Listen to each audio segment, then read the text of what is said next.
All right. Let's get fired up here.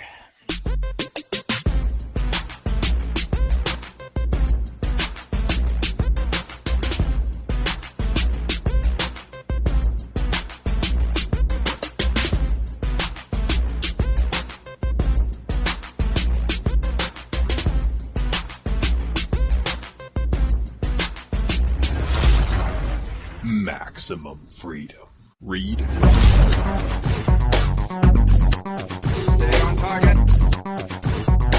Maximum freedom. Stay on target. Maximum freedom. Read Rothbard.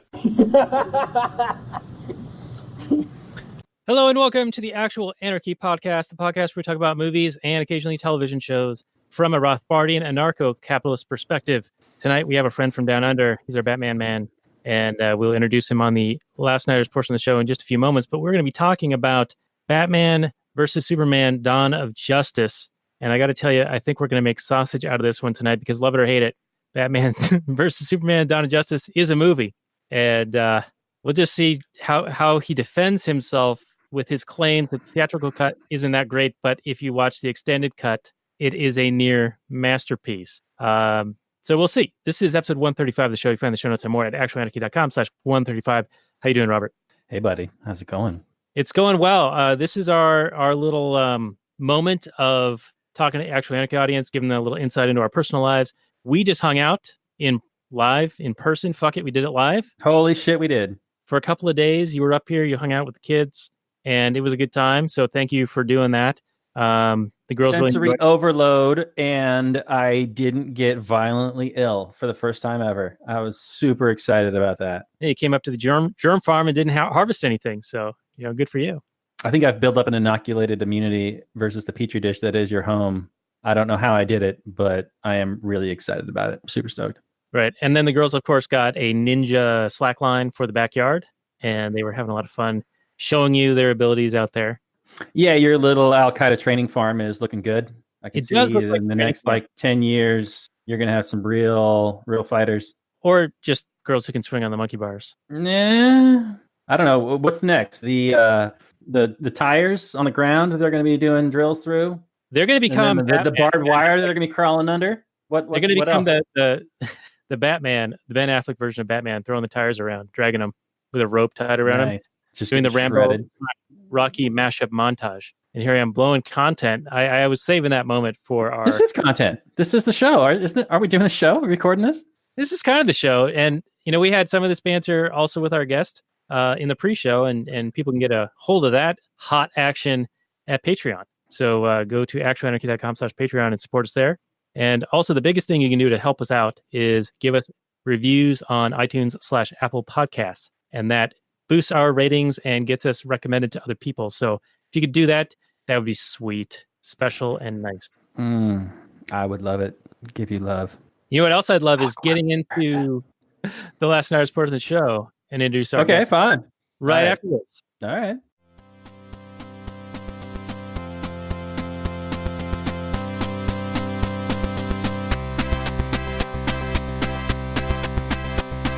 Everyone, it's Daniel Elwood and Robert Johnson, the Last Nighters, and Last Nighters are part of the Launchpad Media. We're always launching new ideas in your direction. Check it out at thelaunchpadmedia.com. Tonight, we're going to be talking about Batman v Superman, Dawn of Justice. This is episode 78 of the show. You can find the show notes more at lastnighters.com/78. We have a special guest. He's been with us many times talking about various iterations of the Batman, and it is Shaheen from Australia. He's all the way from Adelaide. It's Saturday for him and Friday night for us. And thank you so much for joining us again. We always have a good time with you. So welcome back to the show, Shaheen. Thanks for having me. It's always a pleasure to be on. Yeah, now we had you on for the Dark Knight trilogy, and I think we broke some of those up into multi-parts. And then we also had you on for the Dark Knight Returns, which was an animated version of a Batman story. And it also includes Superman battling Batman. And there's some ANCOM mutant gang members in that one. And those are all very fun. So we'll put those on the show notes page here at lastnighters.com/78. But why don't you just reintroduce yourself to our audience just real quickly, and then we'll get into the Google description and start hashing this out, where you can defend yourself, sir, on calling this a masterpiece with the director's cut. Oh, I will. All right. So I'm a almost 21-year-old student living in Australia right now. I'm originally from Iran. Came here when I was a little kid, so pretty much raised here all my life. And I'm a big Batman fan. That's pretty much all there is, really. That's all you need. Don't you also do some writing online? Maybe some places you can check that out? Yeah, currently I write for Backwards News. That's BACKWORDZ.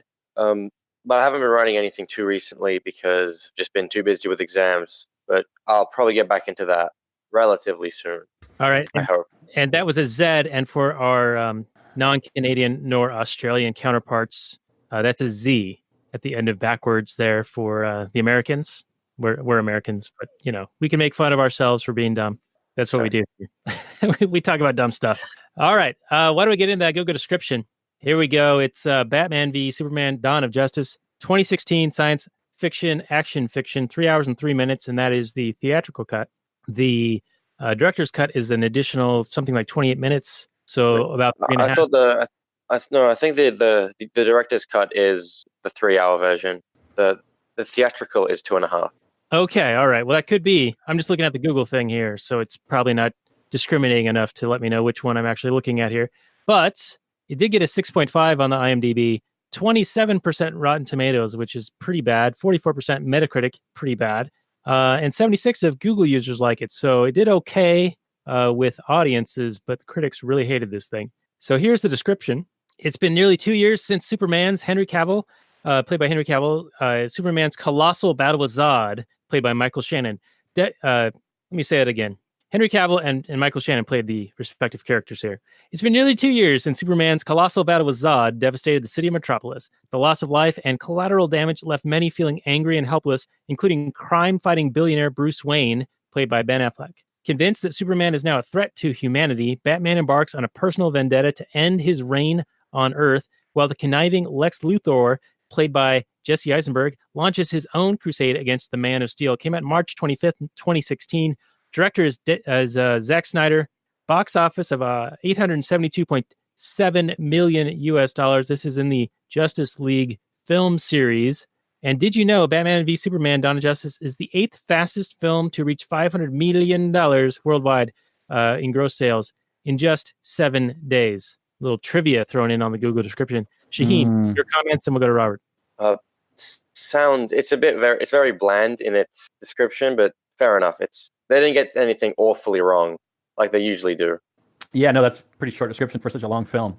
This movie Zack Snyder took, it was obviously like he read the comic books and he was trying to write his own story. He took The Dark Knight Returns, where there's this fight with Superman, and he kind of copies a little bit of that, but then does his own thing. But then he kind of crams in the death of Superman too, but then he wraps it all in his own story that continues Man of Steel. And also, there's I'm not sure if you read the comics. There's a comic called Superman Birthright, which heavily inspired this movie as well, especially Lex's character. Oh, really? So there is backstory to Lex having a father and bequeathing in the company and all that, or it's more about how eccentric he is and the long hair and his plan to frame Superman and get the world to investigate him. That was all in Superman Birthright. Was it done better in Superman Birthright? I haven't read it yet. Okay. Fair enough. Good to know that so he read 3 different comic books and tried to smash them all together into one big movie to varying success. But we'll see. We'll get into that. What do you want to do first, Daniel? Well, I just have an overall comment, and it seems like Zack Snyder has a penchant for making a very large amount of material and then trying to mash it together. We've seen it with Watchmen, even Man of Steel, and of course this movie. And I think he has varying power levels, as we'll get into later, in relative strength to the characters, in his ability to do that. And I think that the theatrical cut actually, it tries to do too much without being able to fill in the gaps a little bit. And then the extended seems to add a little bit of color to it, but I still think it kind of falls down. Like there's a couple of plot holes that I wanted to forgive, but I'll bring them up tonight. But I will say that the movie was less bad than I was expecting it to be going into it, because the reviews were just that terrible. Well, I will, starting off with the positive, I am a fan of Zack Snyder in his visual ability to construct a shot. I think he is a visual storyteller. He can really create an image and do some good action when it isn't just lights and smoke. He really likes that darker look. And I'm kind of on board with that. I don't know if it necessarily fits in my version of Batman and Superman, but I can respect his vision in that sense. But I think his storytelling and some of the choices that he did weren't choices that I would have made. Let's put it that way. Right. And Shaheen and I were talking in the pre-show, which is available for our Patreon supporters at lastnairs.com/Patreon, a little bit about the darkness of this movie as compared to later movies in the Justice League series. And I think some of that ties back to this is a Batman who's been fighting crime for 20 years, and he's been sort of disenchanted with former good guys turning bad, like the Harvey Dent situation. And he's got a darker streak in him, right? He's like fed up with kind of maintaining the status quo, and he wants to actually make a significant difference. And later on, he refers to his legacy being neutralizing this threat that is Superman, this all-powerful being that even if he's, and this is a total Bush doctrine thing, but even if he is a 1% threat, you have to treat him as if he's a 100% threat. And that just sets the table for this being a very dark version of the story. Yeah, and it's kind of a confused message where he says, since he's so powerful that this philosophy takes place. Like he's so powerful so that if it's even a 1% chance he's going to kill us all, we have to treat it as if it's a 100% chance you can kill us all. Which there's a 1% chance that the Soviet Union could nuke us all with nukes. So then we have to nuke the Soviet Union. That philosophy just does not work in real life, and I don't think it works here in this movie either. All right, so Shaheen, any comments to that? And then we'll get into some linear note-taking. That's kind of how we generally do this. All right, so we're talking about the Dark Batman. Keep in mind, this is, you said he was fighting crime for 20 years, but let's not forget that this is a different Batman. As you see, he has PTSD throughout the film. He still remembers and has nightmares about his parents dying. And we know Robin's dead because he sees the suit with the Joker's writing on it. So the Jason Todd story's there. And then Wayne Tower collapses with that Jack guy who we assume is his friend, a friend of his father's, something. And his entire building full of people just all dying. That's kind of just what pushes him over the edge, especially after 20 years of just going at it, not seeing any real change happen. And what did you say? The 1% chance? There was actually a philosophical study, I think in 2012, I'm not too sure, but it was talking about how it dealt with what would we do, like the existential risk of if a Superman really did exist. Like Batman isn't saying that the 1% chance means that he will turn bad. He's just saying that the chance is so high, that the risk is so high that even if there was a 1% chance of it happening, the result would be so catastrophic that it will make sense for him to take him out. Like, obviously, he doesn't agree with that in the end. He was obviously thinking from a very angry mindset. He wanted to kill Superman for what Superman had done and how powerless he was against him, which is why he rationalized that, even if there's a 1% chance, without actually thinking that Superman is a human and is a good person. And he was dehumanizing Superman into this alien demagogue killer, which is what the media was doing as some god figure, not as just another human person, metaphorically, who just wants to do the right thing. Yeah, just another word about Batman. I'm fine with different takes on Batman in general, of course. Different creators are going to have different takes. But throughout the history of Batman, he is a guy that is incredibly good. He's the world's greatest detective. And he is a guy that can know everything there is to know about somebody. There are storylines about Batman where he is the most dangerous member of the Justice League because he has scenarios and plans about how to kill every other member of the Justice League if they ever went bad. He knows everything. Yeah, there you go. So I kind of wish that had been more the case where Batman, because this is a movie where the conflict could really be solved by like a Post-it note or like a conversation between Bruce and Clark, where Bruce gets to know who he is, figures out that he's a good guy. He made some mistakes in Man of Steel, but he's learning from those mistakes and blah, blah, blah. You could do that. And that would go in line with Bruce's detective abilities, where he does some detecting in this movie, which I was happy about.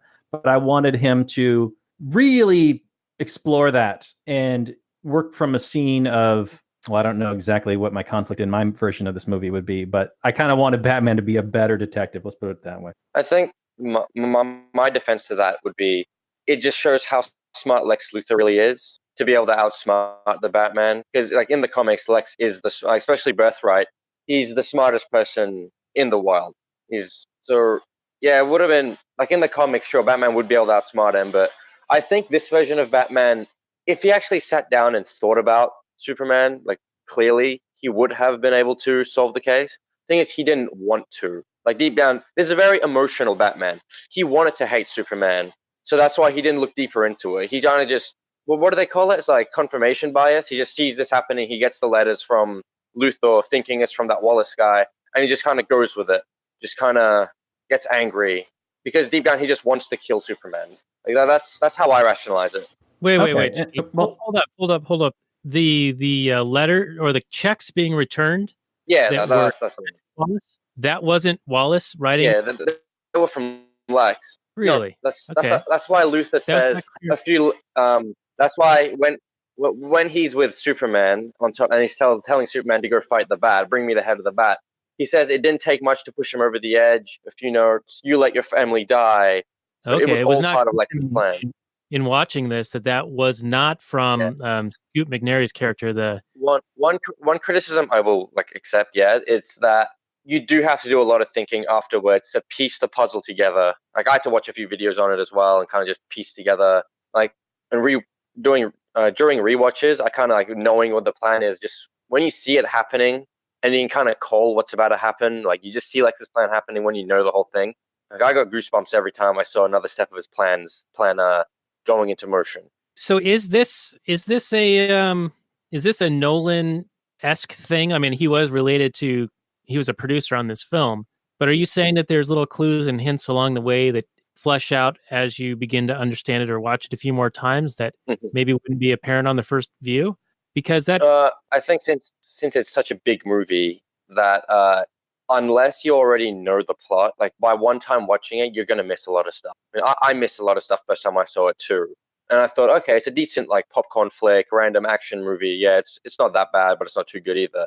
But when I actually started watching videos about the script and the backstory and how the Batman killing thing, that's actually from the comics as well, and we'll talk about that.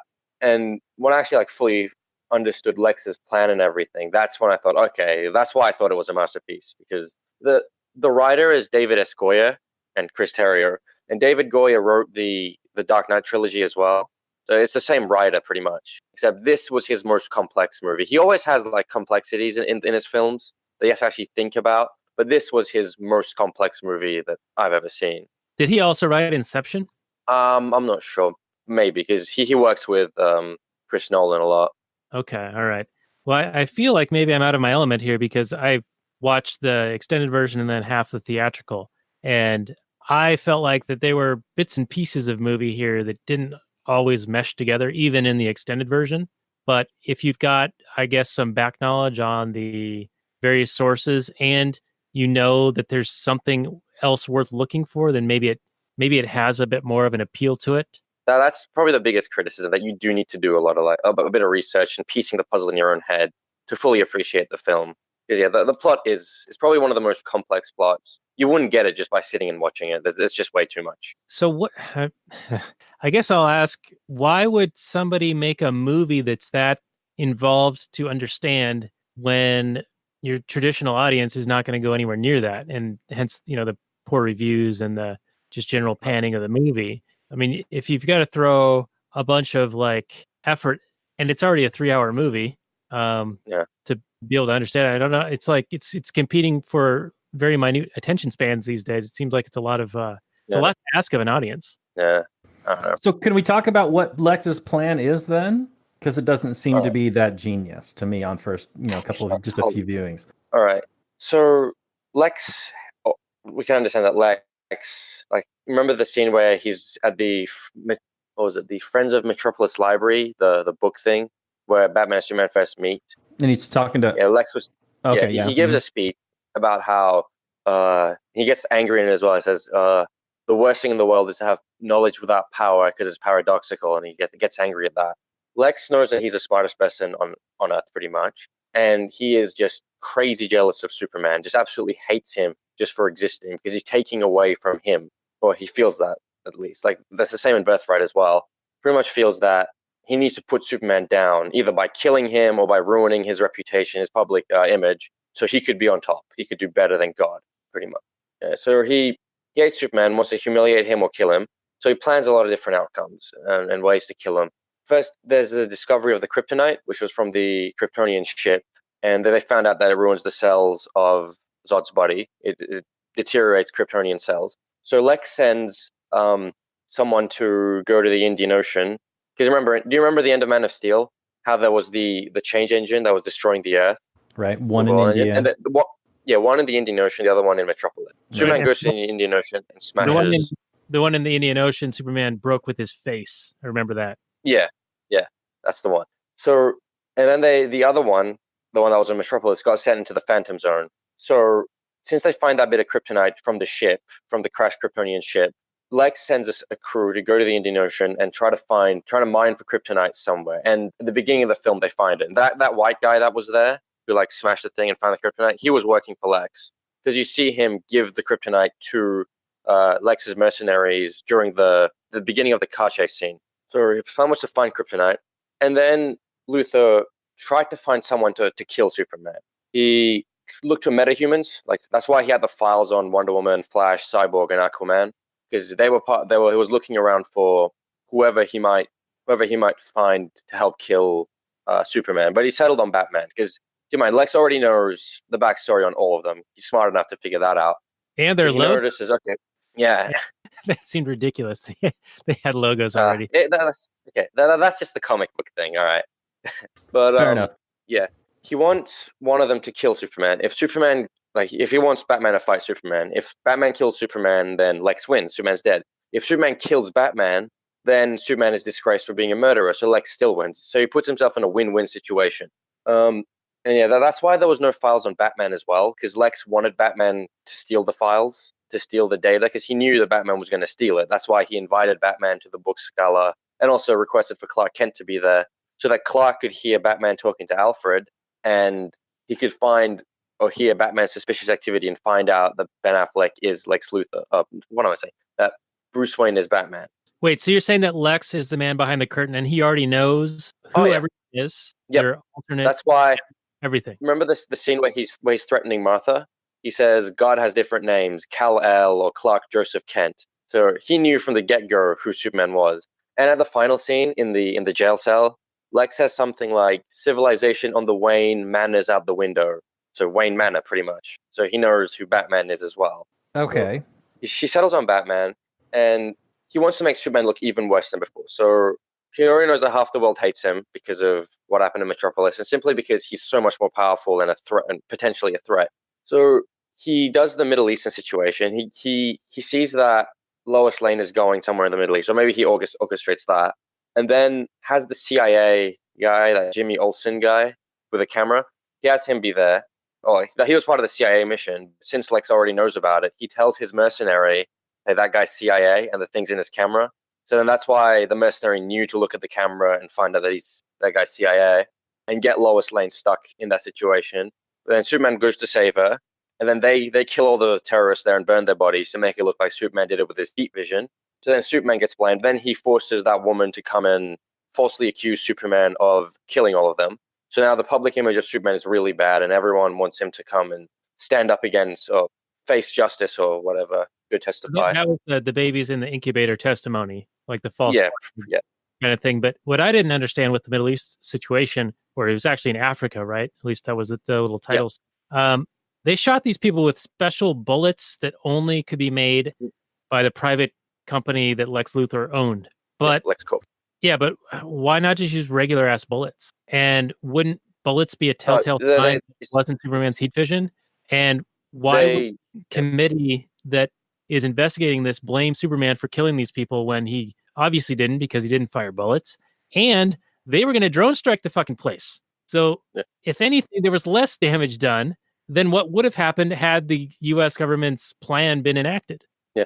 Well, U.S. government is just obviously crap in everything. That could be a good excuse, but they recovered the bullets, and that's why they used the flamethrower to burn everyone. And In the director's the only cut. bullet I don't remember the flamethrowers in the theatrical cut. Oh, it's in the director's cut. Yeah, Right. it's not in the theatrical. Right. There's a scene where Anatoly Knyazev, the guy with the long brown hair, he just flamethrowers all the dead bodies. Yeah, they recovered the bullets, and the only reason that Lois Lane found that bullet was because it was shot up in her journal, not inside her body. So she took that home and found it when she was trying to open her book. So wait, were those bullets like special because they could be easily found and recovered to cover their tracks? Was that? I'm not sure. It's just special LexCorp bullets. Maybe they're just better quality. Maybe they can be easily recovered. Probably both, given that it is Lex. Nothing official about that. But Okay, because I mean, there better be a special reason, because that's the only thing that was the giveaway to Lois that Lex was even involved. And if they just used regular ass, it could have been anybody. I think Lex is he didn't expect Lois to find that out, because he didn't expect them to shoot to the ground. So he didn't have a contingency for that. So he just gave them the best quality bullets in the wild that don't even exist anywhere else, just so they could do their job properly. But then one got hit astray, and Lois found it. Wait a minute. So it was by accident that Lois got the bullet, and that she goes on an investigation. Yeah. But then she confronts. How does Lois get onto that rooftop on the building from the helicopter? They kidnap her. Lex only does that to get Superman to show up. Because Superman was depressed and he had left for a bit just to think about his own life and does he help the world? Does the world need him? Does he do more harm than good? Because that's what another thing. Superman is very depressed in this movie. He's dealing with the repercussions of Man of Steel. We'll get into that a bit later. Hold up. All right, and I'll respond to Robert real quickly. In the theatrical cut, it's not clear how Lois ends up in the helicopter, but in the extended, she's walking down into the subway station, and she notices the guy polishing the floor, and it's that Russian guy with long brown KGB. Yeah, the neck tattoo. And she's like, "Oh, I think I recognize you." And then they show her getting kidnapped in the extended, but in the theatrical, it just cuts from that to she's in the helicopter, and it's like, wait, what the fuck? Okay, now I'm remembering that scene. Yeah. Okay. So you have the Middle Eastern scene, and then Lex tries to get an import license for the kryptonite. Now, keep in mind, he doesn't need that. The only reason he's getting the import license is, one, to make it publicly known that there's going to be a weapon against Superman, to further make Superman look weak and bad, and also so he could be, hands in hand with the politicians and get access to the Kryptonian ship, so he can mine it for data and just get more knowledge and understand Kryptonian whatever. So he can cut off Zod's fingerprints and use that to gain knowledge. That was the only reason for the import license, because as we see, that senator, what was her name? June Finch? Holly Hunter character, June something. Holly Hunter, yeah. She blocked his import license, but he got it shipped in illegally anyway through his mercenaries. Right, so he didn't care about that. Batman was looking for. That was he only wanted to get access to the Kryptonian ship. And Zod's body. So then we know that the kryptonite is on board the white Portuguese ship, and Batman knows this because, he just knows what's going on to some extent, I guess. So Batman goes around looking for the white Portuguese, lying to Alfred that it's about a dirty bomb. Yeah, and it's a person. Well, yeah, Batman knows, it could be anything. Batman doesn't know that it's a ship just yet. He just knows that the white Portuguese is carrying the kryptonite, the Kryptonian rock. So he's looking for that, trying to find it. So he does interrogations. He finds the KGB guy and just copies his phone, and then sees that he's pretty much working for Lex Luthor. Then he says, "Okay, I'm gonna break into Luthor's house." But then he finds out he has an invitation to Luthor because Luthor invited him because Luthor wants him to get the kryptonite. That's why Luthor actually tells him we could work on some R&D together. Luthor doesn't know how everything will go down, so he plans for numerous different circumstances, hoping that one of them will happen. In this case, Batman just ended up going to try to steal the kryptonite, but then Superman confronted him, so he just took it later. Lex didn't seem too bothered about Batman stealing the kryptonite. Yeah, he was smiling. That was part of his plan. Right. Yeah. So just one thing though, the first time Superman goes to Gotham and finds out about Batman, that wasn't part of Lex's plan. He just went there to cover sports, but then he thought he might as well check up on that woman who was accusing him. So he did, and then the neighbors brought up how he's angry and he's hunting about Batman. Now I think that's only in the extended cut, as is the gay kissing scene on the boat as he's on his way over there. That's not in the theatrical cut. So this goes back to my overall thoughts on the theatrical cut seems to be missing some linking pieces. Yeah. So that's how he finds out about Batman. And Lex didn't plan for that. Lex planned for Superman to find out about Batman at the event, because when he's just a super hearing to see Bruce Wayne looking around, because he knew Batman was going to data mine. So On Batman goes to on the let them eat cake beat, right? So yeah, exactly, yeah. So that's why Perry says someone on the committee must have a thing for nerds, because he wanted you to go and cover it. Because that was Lex wanting Clark Kent to go there so he could meet Bruce Wayne and see Bruce Wayne's suspicious activity. Okay, yeah. And then when he said, and then afterwards, grown and got a thing for nerds. Okay. Yeah, that's right. And then afterwards, Lex sends Clark the picture of that dead guy with a bat brand, so he can tell him, look, there's this weird guy in Gotham, this brutal guy who's murdering people, and hey, you might have an idea who it is, don't you? Because you randomly met him at the party. Clark automatically will suspect Bruce Wayne, or at least just get angry about. Was what the whole prison murder scene was about? Trying to get Superman to not like Batman? Yeah, it was meant to make them angry at each other, pretty much. So that Superman would provoke Batman into a fight, and then Batman would kill Superman. That was Lex's main plan. I'm not sure if that scene was in the theatrical cut. No, it wasn't. Where the big guy comes and kills. No. Yeah. So in the extended cut, it specified that Lex is the one orchestrating all the prison murders with people with the Bat brand. Right. And I don't know. Well, I'll go through Lex's plan, then I'll talk about why Batman kills in this. Let's back up for a second. If Lex is pulling the strings on the prison murderers, saying kill anyone with the Bat brand, why is Batman branding them? Yeah, that's what I wanted to explain. So Batman just brands them as a way of torture, but then in his mind, if someone kills them as a result, then so be it. I'm not the one directly killing them, so it's not my problem. See, we did the movie of Dark Knight Returns, the animated movie. In the comic book, when he snaps Joker's neck, it's a bit of a different. This doesn't make it too obvious, but so the theory goes that when he breaks the Joker's neck, he actually does kill Joker, but then he hallucinates that Joker snaps his own neck. Because in comics, I'm not sure if you read them, but every character has internal dialogue. Like Superman's is blue, Joker's is green, Batman's is gray, and speech bubbles are in white. But after Batman breaks Joker's neck, Joker's remaining speech bubbles before he breaks their neck are all gray, which indicate that it's in Batman's mind. So Batman did kill Joker, but he rationalized to himself that, no, I didn't kill Joker, he killed himself. So I reckon in this version, it kind of follows from Batman killing people. And the director said this as well. Batman doesn't directly kill. If a minigun's shooting at him, he blows up the car. If the bad guy was there, that's the bad guy's problem. I didn't kill him. It was the bad guy. Or if the guy with a flamethrower, he shoots the tank, the guy lights himself on fire and blows up. Now, yeah, obviously he is still killing them, and it's just Batman himself is in denial about how he's killing. And in the director's cut of Justice League, he was meant to reflect on this and actually say, I killed a lot of people. Nothing justified me killing all those people. So everyone complaining that Batman kills, he would have actually. This was just a phase, and it was only recent as well. That's why the guy says there's a new kind of mean in him. He only started killing recently, and by the end of this movie, is inspired by Superman not to kill. And also, before I forget, remember the opening lines of the movie? Yeah, about the angels. They really ended the religion in this one. Yeah, remember in the opening scene, he says something like, "There was a time before, a time above. There were perfect things, diamond absolutes. Things fall, and what falls is broken or is fallen.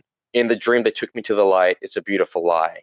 I think that's Batman talking about his own morals, the diamond absolutes, like the perfect morals of no killing. But then he just goes for 20 years at it. All his friends end up dying. Robin's dead. His buildings collapses. Harvey Dent turns evil. Now there's Superman here as well. So Batman is just, he says, my morals in my dreams, my morals took me to the light, but that was just a beautiful lie. So fuck my morals. That's kind of what I think the director was going for. But then at the end of the movie, he says the men are still good. He says that line. So he comes back to his senses. And also, at the beginning of the movie, do you see how when the guy killed his parents, you see the bullet fall and like the shell casing hit the ground? Yeah. Yeah, that symbolizes the birth of Batman. And then at Superman's funeral, which is the end of the movie, one of the tanks shoots it, and you see the shell of the tank bullet hit the ground. Right. That's the rebirth of Batman after being inspired by Superman, after losing his way. And in Man of Steel, like Jor-El actually tells Superman that they will stumble, they will fall, but they can follow in your ideal. So this was like Batman is humanity, stumbling and falling, but then finding his way inspired by Superman. Okay, so That's do you think that this really is the case? Because I know that there was a lot of fan backlash after Batman killing people. Yep. Do you think that this is just a period in Batman's life where this is true? Or did you think that they were trying to set up a world in which, you know, a series of movies where Batman does kill, and then they saw the backlash and they're like, oh, no, in the next movie won't have him kill anybody. You really think that this is an intentional thing that they were planning out? I do. Especially because, remember with Lex Luthor?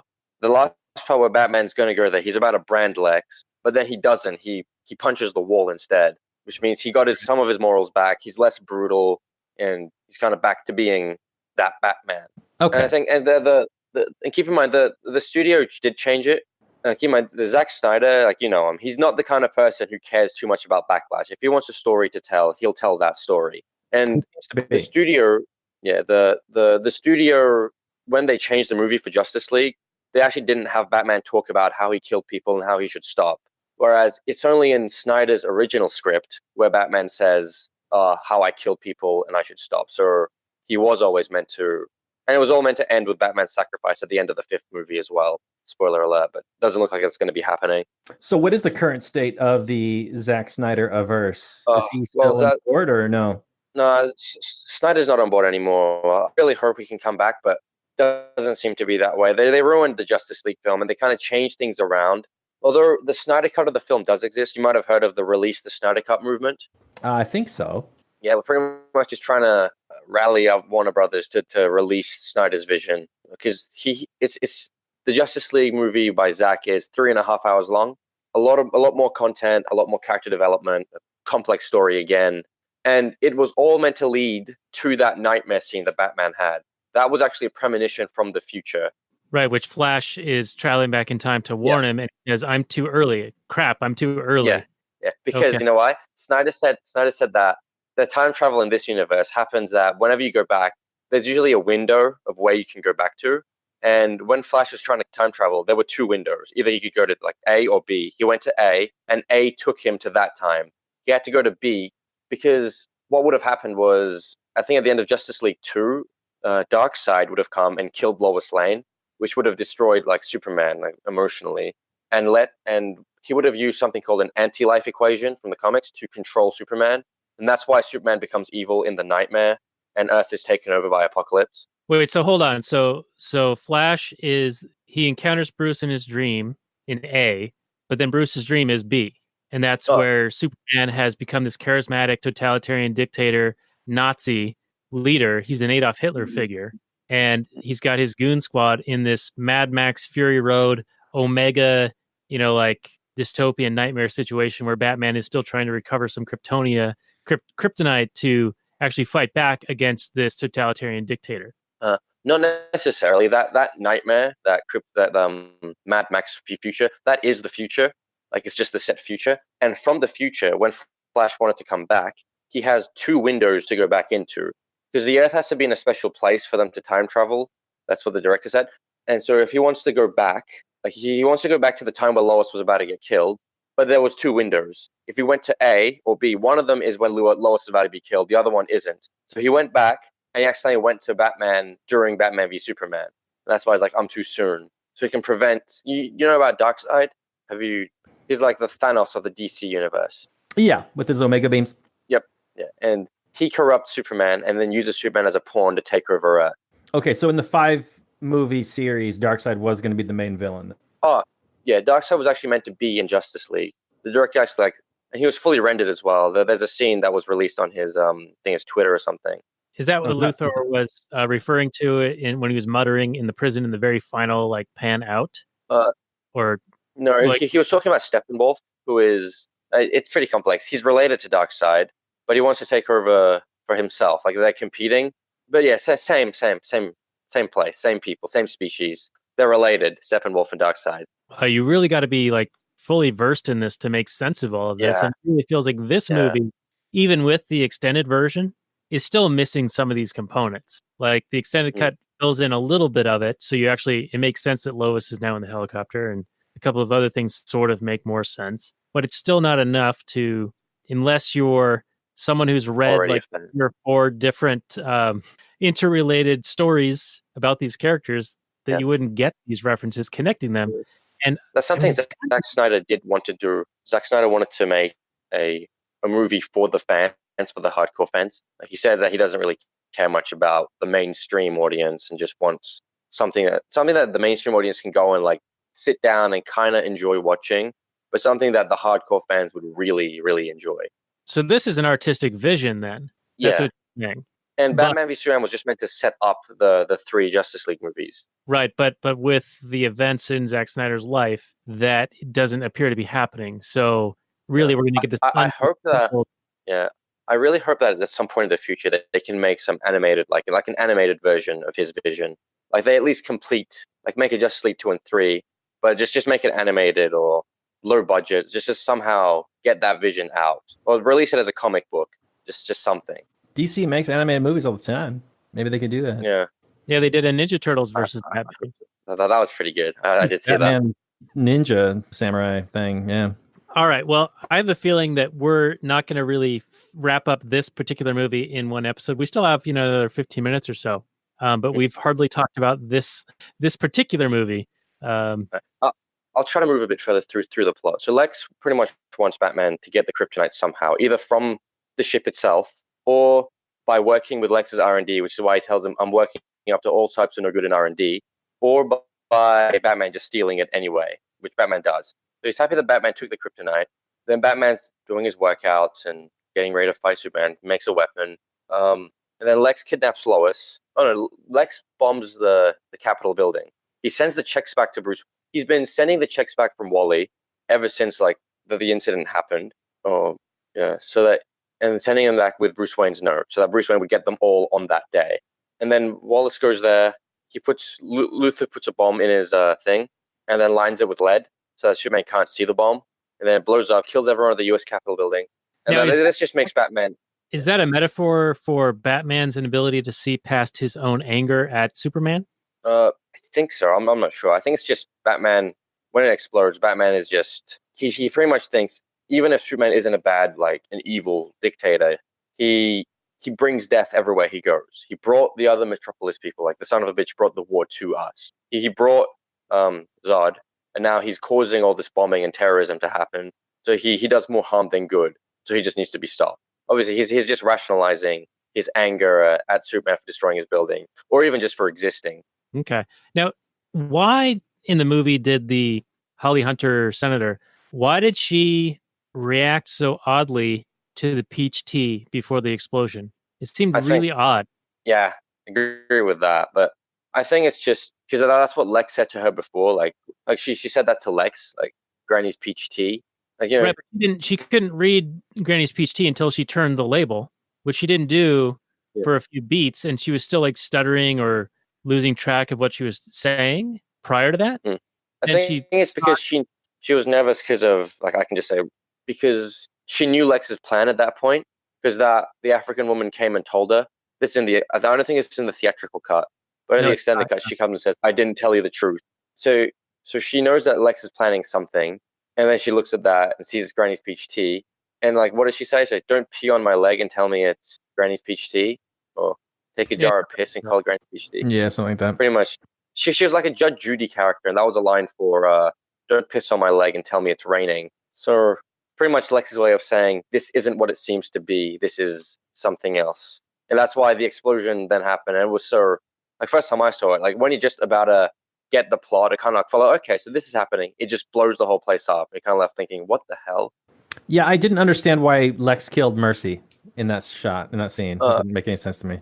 I think there's a different Mercy as well. At the end of Justice League, we were meant to see a more traditionally comic booky Mercy. I think, don't quote me on this, but I think Mercy's a robot in some versions of the comics. So maybe this was like an android Mercy, or Mercy 1.0. Okay, that's not communicated to the audience, but all right. Well, no, not at all. I'm not even sure of it, but it's just Lex's psychopathy, I guess. He just doesn't care who he kills. Yeah, it definitely seems like he doesn't give a shit. He's got this end goal, and he's going to achieve it, even though it's pretty damn convoluted. But okay, keep going. All right. So then that pretty much makes Batman angry, and Superman leaves. And Batman goes to well, he starts the fight. He turns on the bat signal and just waits there. Now, Lex kidnaps Lois and he throws her off the building, and Superman saves her and goes up to confront Luthor. And then he reveals that he kidnapped Superman's mother. He knows who Superman is, and he kidnapped his mother. He told him to go fight Batman, or else I'll kill Martha. If you fly away, I'll kill her. If you wait too long, I'll kill her. Just kill Batman, and then you'll be able to save your mother. And this makes Superman have to decide between his mother, one of the only people linking him to Earth, or between some vigilante that he didn't even like that much anyway. And then Superman says, nobody stays good in this world, and goes to he still tries to reason with Batman, but Batman is so angry and fixated on killing Superman that he just doesn't hear anything, doesn't care what Superman has to say. They fight. Superman gets angry and tries to take down Batman, and then Batman kryptonites him, and he's about to kill him. And keep in mind, Batman doesn't think of Superman as a human. He literally says, "You were never even a man." And what was the other one?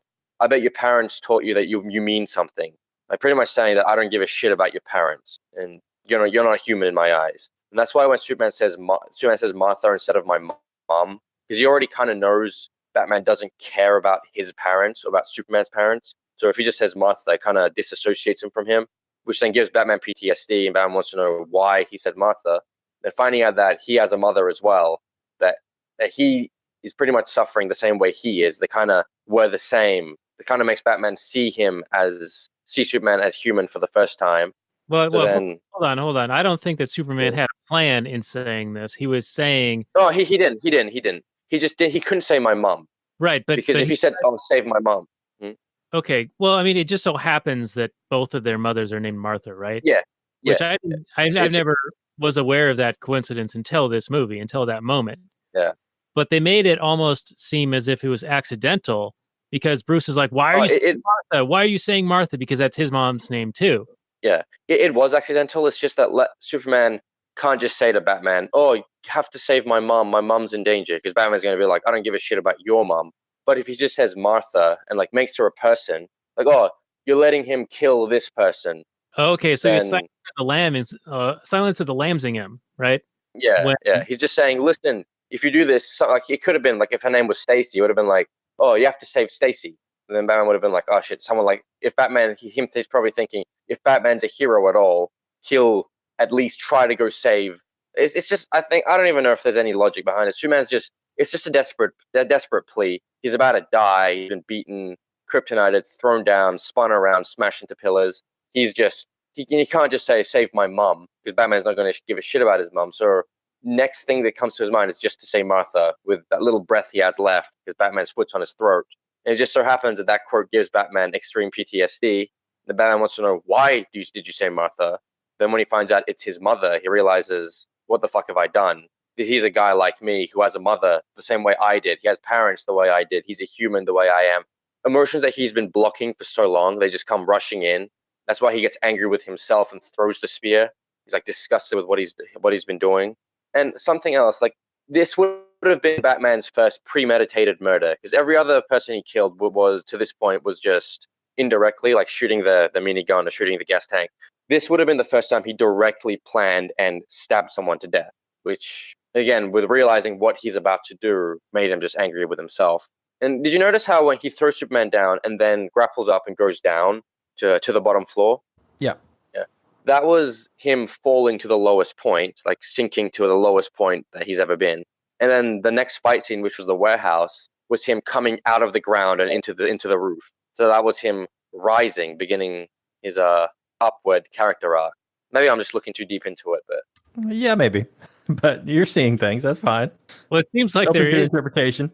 There's plenty of deep shit in here to look at, I think, or look for. I mean, based on what you're talking about, I mean, it seems like this has this could have been a 5-hour movie all by itself. And I think original run was 4 hours. Okay, yeah, it probably needed 4 hours to fill in even the additional connecting bits. You know, like this should have been 2 separate movies. It was meant to be. It was changed to 1 in pre-production. It was actually planned to be a 2-parter. It should have been 1 movie where there's Batman fights Superman, and the next movie where they do the death of Superman with Doomsday and all that. I think it was the studio that kind of forced Snyder to make it 1 big movie, whereas he actually planned to do 2 separate ones. Well, That would be nice to see. I'd like to read the comic book series of all his 5 movies or something, because it just felt a lot rushed. It felt like there could have been so much more done with it. Like they do the death of Superman, and there's supposed to be this emotional moment where Superman dies. And I guess the audience kind of knows that Superman's a kind of a good dude because of all the decades that we've had with him. But the people of this world, all they know of Superman is that he's like the guy that committed like 100 9/11s on Metropolis. And he also happens to also sometimes save like cats out of trees and stuff. But he doesn't seem super happy about it. But the Mexicans So there's this... What's that? The Mexicans love him. Well, a few of them. But he's not even happy about that. He's like kind of just morose, sad sack Superman about that. This movie Superman was depressed in this because, one, he's not fully Superman yet. Like, again, in the original Justice League clip, he was meant to embrace becoming Superman after he came back to life and really become the happier, hopeful Superman there. And this is more of a Batman movie anyway, so it makes sense for everyone to be darker in this as well. Right, but yeah, Superman... he's just dealing with... The death of Superman needs to come at a point where everybody loves Superman, so that when he dies, it's this huge loss. In this movie, it's like, well, good, I'm glad he's dead. Fuck that guy. You know, I didn't even get at the beginning that people really didn't like Superman other than Bruce Wayne and that Wally character. Everyone else still seemed to like him. He had this it's kind of... And there is a percentage of people that dislike him, but I think most people are okay with Superman, but another group of people, a significant amount of people, do hate him enough for Superman to be a bit depressed and think, am I even doing any good in this world? Am I causing more harm? Like, he's being pretty much ostracized and hated by a massive percentage of people. So, of course, he's going to be depressed throughout the movie, trying to think, does the world need me? Am I doing more harm than good? Maybe I shouldn't even be doing this. That's why he thought Superman was never real, just the dream of a farmer in Kansas. He thought, like, this is all just stupid. Like, I'm never going to achieve anything too big like this. That's kind of why he was a bit depressed throughout the movie, which fits the tone of the dark Batman movie. And what was it? This version of Death of Superman was done so that it could set up Justice League. It was like everyone doubts Superman, but then Superman, even though he's doubted by so many people, sacrifices his own life and finally accepts Earth as his world, like before killing Doomsday. Because remember the beginning of the Doomsday fight when he's talking to Wonder Woman, he says, this thing's from a different world, from my world. So he still thinks of Krypton as his world. But then right before he stabs Doomsday, he tells Lois, this is my world, you're my world. Which says, at the end, that's just when he finally accepts Earth as his world. Yeah, and then goes to try to kill Doomsday. Why not let Batman or Wonder Woman wield the kryptonite spear? Because it would not have affected them. And Wonder Woman seems to have all of the abilities of Superman, other than flying without an invisible jet. But she is as nearly as indestructible as him, and wields weapons such She's not as strong. She's not as strong. Like, pretty friggin' strong. Oh, in watch the Justice League versus Superman clip, like just on YouTube. Superman just annihilates Wonder Woman with one headbutt. All right, well, that's the she's strong, but varying power levels that Robert likes to talk about in these superhero movies. And I guess it's just there wasn't enough time, and Wonder Woman was already getting bashed up, and Batman pretty much can't do anything against Doomsday, so Superman just had to act in the moment. Well, I'm surprised he could even fly with that much kryptonite near him, because earlier a very small amount made him not be able to exercise any of his powers. So it didn't make a lot of sense. Sheer determination and will. Sheer will to overcome. Okay. Well, yeah. He has done that before in comics as well. Okay, so it's a mind over matter thing. Like he just wills himself to. Yeah. Through extreme pain, and keep in mind the other scenes where he was kryptonite. He was as well. Batman was bashing the shit out of him as well, which kind of is what made him weaker. Whereas in this, he was just recharged by the sun, like right before the Doomsday fight. So he got a bunch of his powers back, and he didn't breathe any of the kryptonite in. It was just holding it from a distance, so it didn't weaken him as much. Whereas when Batman shot him with the kryptonite, it made him breathe it in and just went inside his body. Whereas this, it was further away, and he was powered by the sun as well, and sheer will. And his love for Lois. Yeah. That kind of fits together with the will. Okay, all right. Well, I feel like we're almost at a point where we can decide to press on or break this into a two-parter. Do you feel like that we have more to discuss on this? I feel like we could. I'm sure we could. I don't know how productive it would be. Like, I've got all kinds of notes that we haven't even talked about, but they're all for like little detail. I don't know. Yeah. And let me just finish Lex's plan. So he very much wanted to create Doomsday in case Batman doesn't kill Superman, because he thought he could control Doomsday as well. That's why he said the blood of my blood. Okay. Yeah, that seemed to. I have a hard time believing that that's like a part of a plan. It seemed more like that was like a happy accident that he was able to create anything on that ship. He used, remember when he used the Kryptonian, when he uses Zod's fingerprints to get access to the Kryptonian database, he learned about all their knowledges, and he learned about ways to like bring back stuff. And we know that Doomsday was made. This wasn't the real Doomsday. The real Doomsday was one that was made on Krypton. I actually like the CGI. I'm not gonna lie. Actually, I don't have that much of a problem. He doesn't have a rock beard, but he gets the spiky parts later. Later on, yeah, when he gets snooped. But I didn't find him that awful. A lot of people really don't like him, but I think they're just trying to find anything they can wrong with the movie. Yeah, it seemed like in all honesty, though, the comic book version of Doomsday is a lot better. I mean, the fact that he's died a million times, and every time he dies, he gets immune to that last thing. That's a pretty cool idea.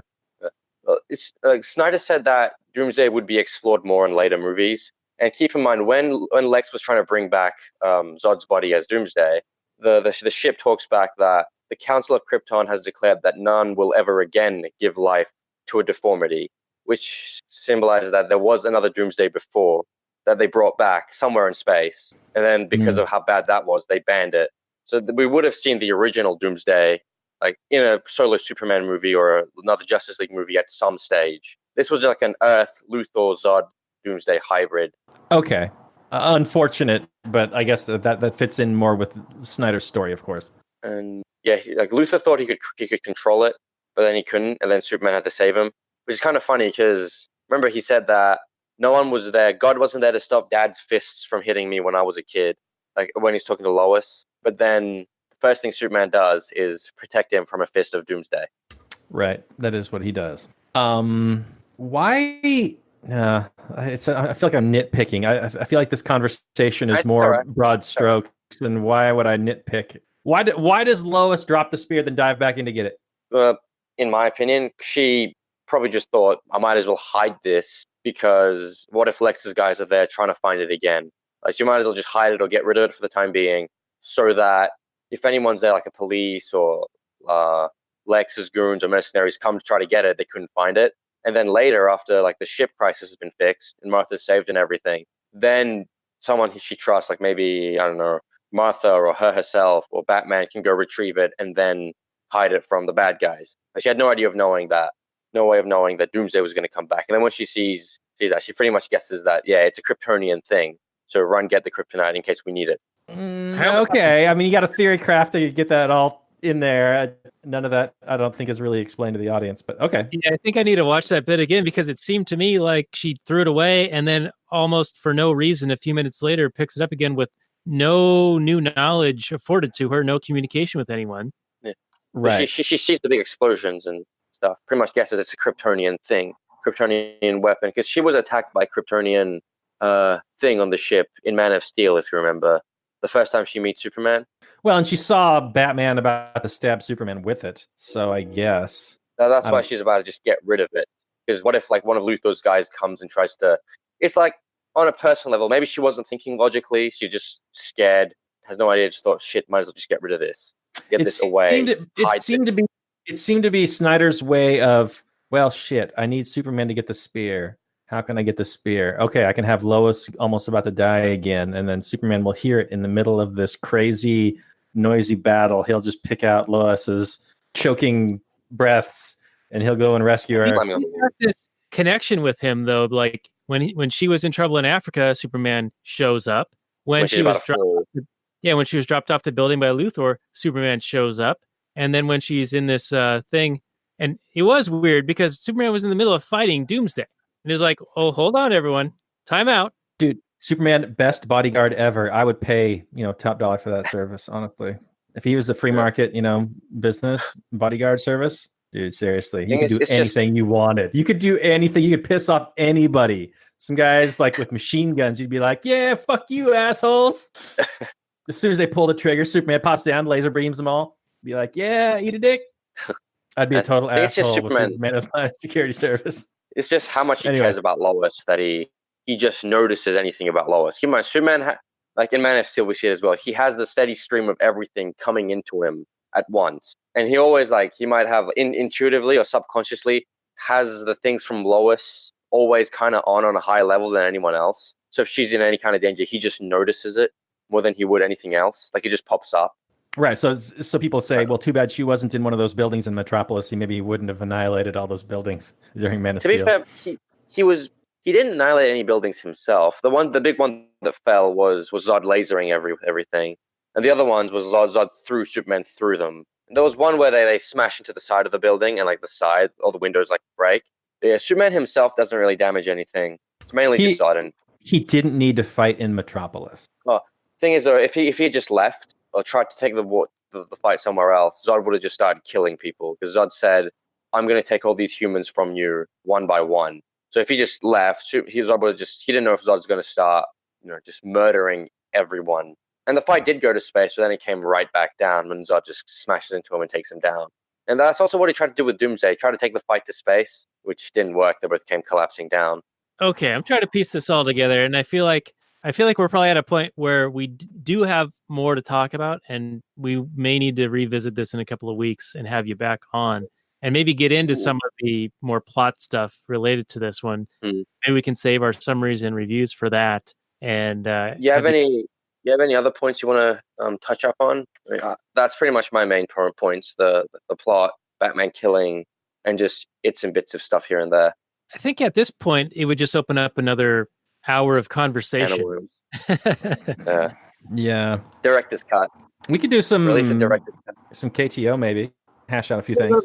A KTO, which is our Kathleen Turner Overdrive, available for our Patreon supporters at lastnighters.com/Patreon. But in the meantime, Shaheen, I think we should plan to have you back in a couple of weeks. All right, sure. You've got some exams to do, so our next episode won't be the continuation of this discussion, but instead, Robert, we will have our buddy Pat MacFarlane from Liberty Weekly back on doing a continuing series of Star Trek The Next Generation episodes. We had done an episode from season 1, which was about a society that had a different form of justice, and Picard had to solve that situation. So that was an episode we did a couple of weeks back, early June. It's really good, and Pat is a lawyer, a legal mind, and we had it out with him a little bit. And I think this one will be season 2, episode 9, Measure of a Man, which is when Data is thought of as just a machine, and someone wants to take him apart. And Data's like, well, hold the fuck on. I am a sentient being, and I have rights. And Picard has to step up to the plate and make that argument. And I think that will be an interesting episode for next week. What say you, Robert? Yeah, I can't help but agree. And I was originally looking at Star Trek episodes, just that first one remembered that one. But then looking at these episodes of The Next Generation, I was like, man, these are all touching on some interesting questions. And I'm sure that there's even way more than that. I mean, that was just on cursory glance. We found these 3 excellent episodes to talk about. So we talked about maybe even doing another show or making this a regular feature if this is something that people want to hear. But I know we enjoyed that first one, and I think the next one is going to be equally good. Yeah, and that last one was at lastnighters.com/74. So if anyone wants to prep ahead of next week and get the previous conversation in before we come back with that episode, that would be a lot of fun. We did do a summer series last year with Pat when he was actually studying for the bar exam, where we talked about the Netflix series Wild Wild Country. That can be found at libertyweekly.net/WWC. So if you can't get enough of us and Pat and some of the other friends that we've done shows with, check that out. But I think that's going to be about the time we have for tonight. So we'll be back next week with just one thing. When we do come back, wondering for the next show, do you want to try to do Justice League as well, the 2-hour version? Is that we can just like talk about how the differences between the director's cut, Zack Snyder's cut, and Justice League, like the movie that got released. It wouldn't take that long because Justice League is only a 2-hour movie with not much to talk about it, so we can fit the remaining Batman v Superman. Was there a released version of the director's cut of Justice League? Oh, no. Okay. But we know the script, and like we know what was like all the basic stuff of what was going to be in it. Okay. Yeah, if you want to weave that in, I mean, you kind of did that in this one, where you kind of gave us a more not too much. There's still a bit left. And Okay. I'm just trying to think of ways, because Batman v Superman, all the main points I've already touched up on, like about the plot and why Batman kills and stuff. I don't really have much to add to any of that. That's pretty much what I had is in this. So it'll be like for about half the episode we could do the Justice League, and it's not very dense content wise like this was. It's a lot simpler and less complex. You just sit down and go like, oh, okay. Whereas, yeah, we can fit in the rest of the Batman v Superman review and the Justice League review, the movie version of the theatrical Justice League review, just in one. I'm down. Yeah, I think you're ambitious, Shaheen, but I like that. I like that spunky spirit that you've found your humanity. Your love for Lois Lane has made you fight through the kryptonite, and you want to continue on and add in Justice League. So yeah, let's do that in a couple of weeks. So next week, Star Trek Next Generation, and a couple weeks after that, we'll have you back, Shaheen, to talk about the rest of this movie and Justice League. Any final comments from you for our Last Nighters audience? Me? That's right. Yes, Shaheen. Yeah, just give the movie another shot. Try to understand the plot. Watch the Ultimate Edition, the director's cut, and that's about it. Use what we said in this to kind of. It's not like the basic, a Marvel movie where you just sit down and just enjoy. You leave reality and you just watch a not so complex, superficially kind of plot, and then just come back. Like, you have to go deep into this to fully appreciate it. Okay, I think I'm getting an appreciation for that. It feels like the Marvel universe, they have nods and interconnecting pieces to the other movies, like within that universe, but they're not super necessary. Like, you can enjoy the films as standalone for the most part. This one, it feels like you can't really enjoy it as standalone so much. Like, it's kind of mediocre standalone, but if you sort of have some of the backstory and the nuance, then you start piecing it together, and it makes a lot more sense. So this episode has actually been very, very helpful for me, and I think I would like to explore this further next week or in a few weeks. Yeah, me too. You have made me appreciate this movie a little bit more. I would say that I thought the original theatrical cut was hot garbage, but the director's cut was significantly better. I thought that made it an above average movie. And talking to you, maybe Beavis is an even better movie than that. I don't know. I'm not a big fan of movies that require you to do homework in order to make them think they're good. But, I do enjoy the fact or the idea that if you are a big fan, you can dig deeper and get more appreciation out of a thing. So it's like a Blade Runner 2049 situation here. Yeah. Yeah, you can enjoy it on a different level. Surface level, then you get down a little deeper. And then if you're a super nerd like Shaheen, you can read the script and read the other comics associated with it and collect all the action figures and have them play in their underwear and stuff. Yeah, that's what you want to do. Yeah, so Shaheen, Robert and I are the old charity crones who have a thing for a nerd. And you are our nerd and our Batman man. All right, well, that's gonna do it for this episode of Last Nighters, episode 78 of the show, part 1 of Batman v Superman. We'll be back next week with Star Trek: The Next Generation, season 2, episode 9, Measure of a Man, with Pat MacFarlane of Liberty Weekly. This episode can be found at thelaunchpadmedia.com as well, and we'll be back in a few weeks with Shaheen for part 2, and we'll also cover Justice League. And with that, we'll say good night from last night.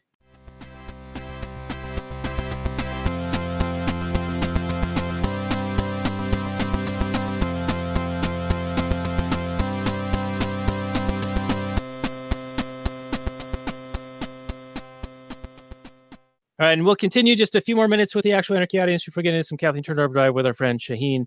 Shaheen, I don't want to spoil too much more of our discussion on this movie because we're going to come back and do a whole nother episode. So I'll shift gears for a few minutes and let's talk about the Iran tensions situation, because you were born there. You then moved to Australia when you were very young.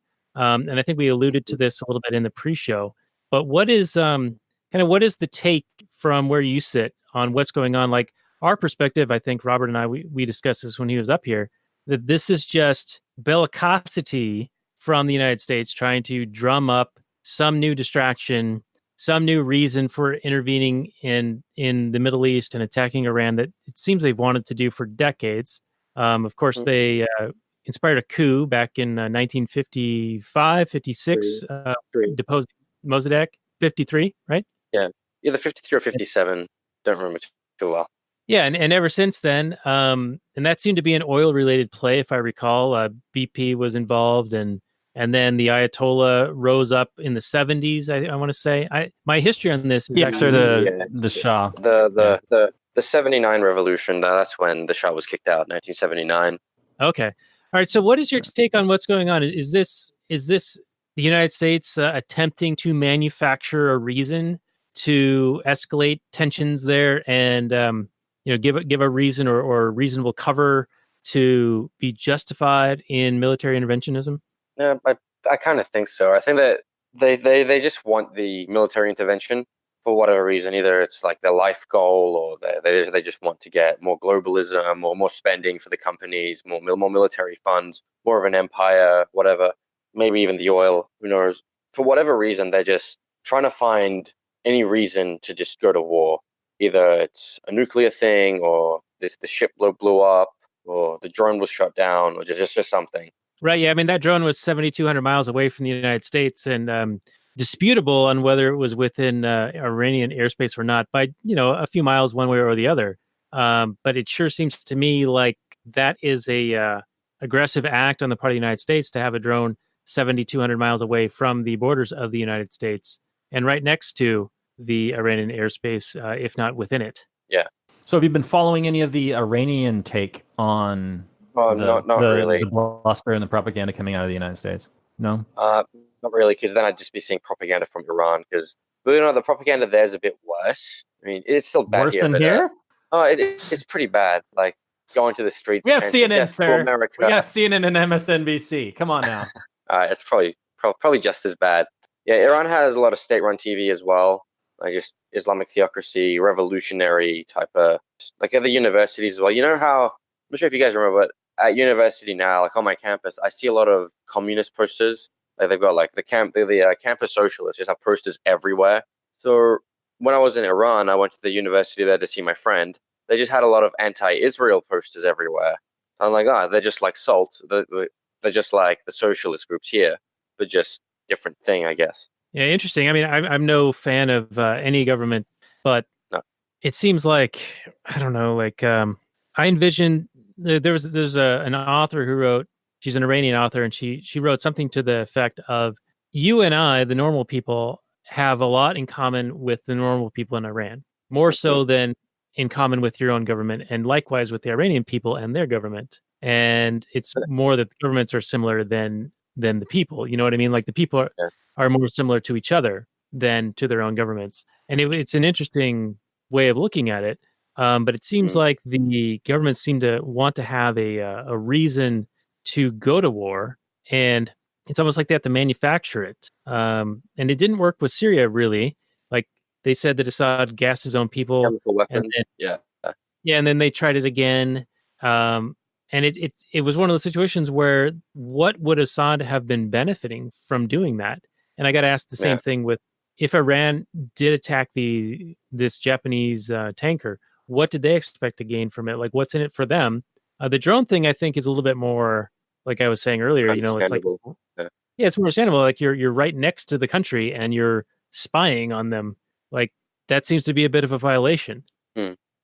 Now, I don't know if you know much about the internal politics of Iran, Shaheen, but a little bit.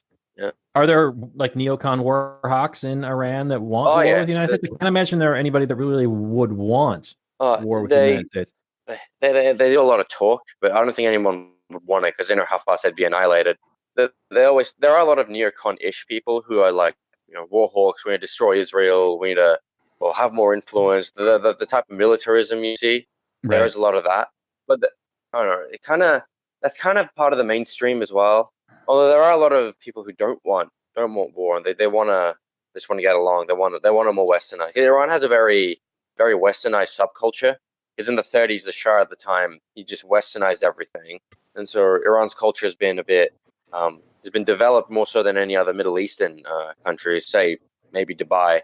But yeah, you'll find a lot more like Western influence and ways of thinking in Iran than you would like say Saudi Arabia. Interesting. They seem to have a fair amount of Western influence. I know people when I was in grade school who they went to Saudi Arabia because their dad worked there or whatever in the oil fields, and it seems like that would have had some kind of westernization, right? Having a bunch of people over there for the oil. But anyway, I really appreciate you sticking around this long to talk to our actual Anarchy audience a little bit about the situation over there. But I think we're going to need to get into some Kathleen Turner Overdrive before you have to head off to your work. So we'll be Yeah. back next week with Star Trek: The Next Generation, episode 9 from season 2, Measure of a Man. And then after that, we'll be back with you, Shaheen, talking about the second part of the Batman v Superman and Justice League. And we'll really appreciate you for that. The show notes for this one will be actualanarchy.com/135. And we'll get into Kathleen Turner Overdrive in just a moment. But any final words from you, Robert, and then Shaheen? Nah, I just want to thank everybody tuning in. Shaheen for coming on, and always a pleasure, sir. I appreciate a chance to nerd out with a fellow nerd. Daniel tries, but he can only do so much. He's only so nerdy. He's actually got like a wife and kids, and it's like a dad that actually has to like work and do things, and you can't just nerd out all the time. So, needless to say, he disappoints me all the time. But he actually kind of pulled some of his weight tonight. I thought it was really good because he did actually watch, like he said, the entire director's cut and the first half of the theatrical cut. And I will finish it. Nice. And then he's going to watch Justice League. So, I've only been a good influence on him. That's only 2 hours, so it shouldn't be too hard. Yeah. So any last word from you, Shaheen? Nothing really. Thanks for having me on. It was a pleasure to be on. All right. Sounds great. And we'll have you back in a few weeks. So thanks, everyone, for joining us. Maximum Freedom.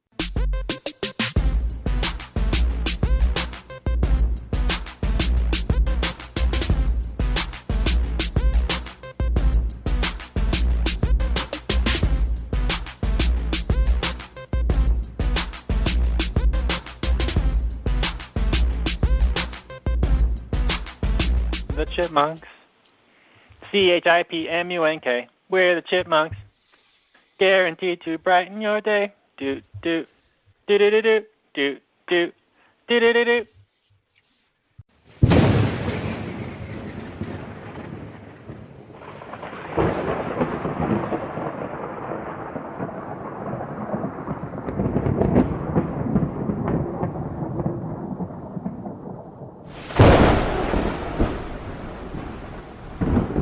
In the early days of the internet, radical libertarians were scattered, lonely, and faceless. Without direction, they resigned to scour the web, sifting through content providers in a wasteland plagued by YouTube demonetization, Facebook jail, and covert internet censorship. But then, in 2017, the Libertarian Union was formed. Finally, the average Joe libertarian could find a thriving community of independent podcasters and content providers, all in one convenient location.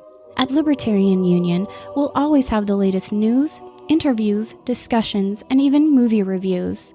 With hundreds of episodes and more added all the time, you'll always find something fresh at libertarianunion.com.